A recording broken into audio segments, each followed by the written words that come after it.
recording. Is it on now? Yes. Okay. Hi, Mom. When a girlfriend of mine from high school approached me 4 years ago with some shocking news, I wasn't sure what her decision would be. She found herself pregnant and unmarried. She was engaged to the father of the baby, but had no plans of having a child. What would she choose? As a Christian, that's not a hard decision for me to make. And in fact, 4 years ago, I found myself pregnant, and that the option of abortion never crossed my mind. Abortion is a horrific end to a problem for some people that find themselves pregnant and don't know where to turn. As Christians, we're called to take a stand against abortion and be a voice for the unborn child. In my presentation, my desire is to share with you God's value of life, talk about abortion and how life begins in conception and how abortion is indeed killing. And I would like to talk about how followers of Jesus, what we can do as Christians to help stop the slaughter of innocent children.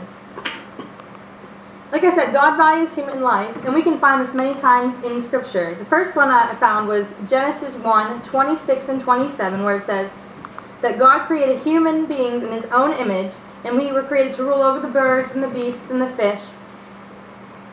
And He also said that everything that He created was good. We go on to read later on in Genesis that if anyone takes a human life, that person's life will also be taken by human hands. For God had made human beings in His own image. If God cares that much about the human being, then what are we doing killing life? Again, we read in Psalm 139:13-15 about how God created the author of Psalms in the womb of his mother. It reminds me of a song, the words that go, "Knit by knit, piece by piece, you knit me together in my mother's womb." In Jeremiah 1:5 we also read, "I knew you before I formed you in my mother's womb." Again, scriptures that tell us about how important life is to God. So we know that God values life.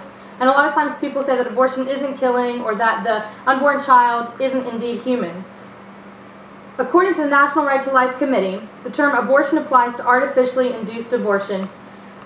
Today we see that being used as people wanting to get rid of a problem or what they consider a problem. No, a lot of them aren't, abortions aren't today, they aren't used for medical things.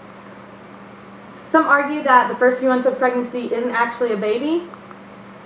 In the journal article I found, As Your Baby Grows, which is a publication of American Baby, we read that while the fertilized egg is even still in the fallopian tube, the egg begins to divide for the first time, creating life as the cells form and divide. Also in this publication we find that at the moment of fertilization of the egg, the baby's sex, the baby's eye color, the hair color, along with other various inherited traits are all determined right at fertilization. There's a video online of Dr. Curtis Boyd, who, an abortion doctor, plainly admits to killing during his procedures.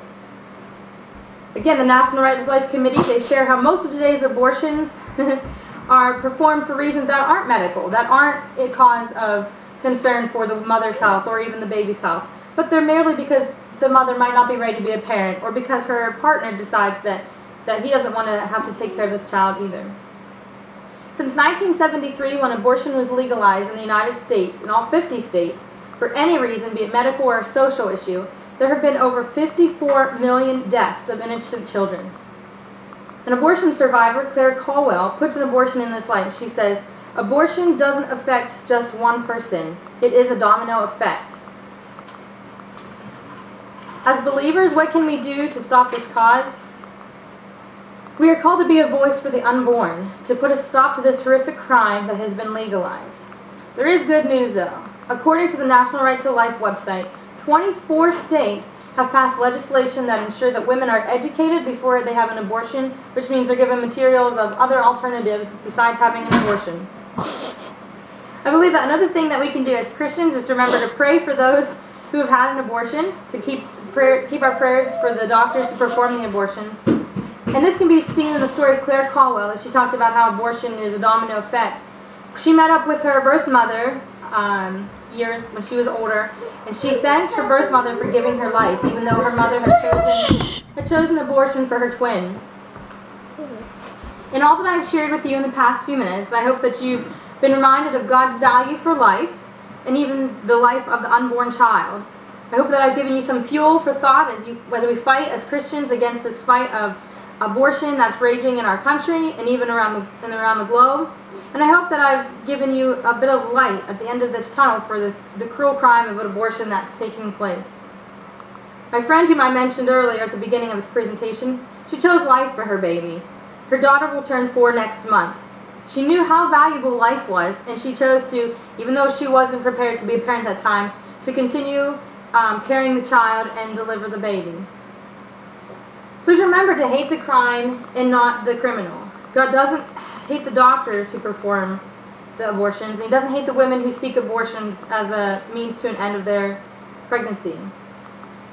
Please remember to pray for those whose lives have been scarred by this horrific event, and for the women who today are even considering this alternative to having a baby. Let's remember to take a stand in this country and be a voice for the unborn.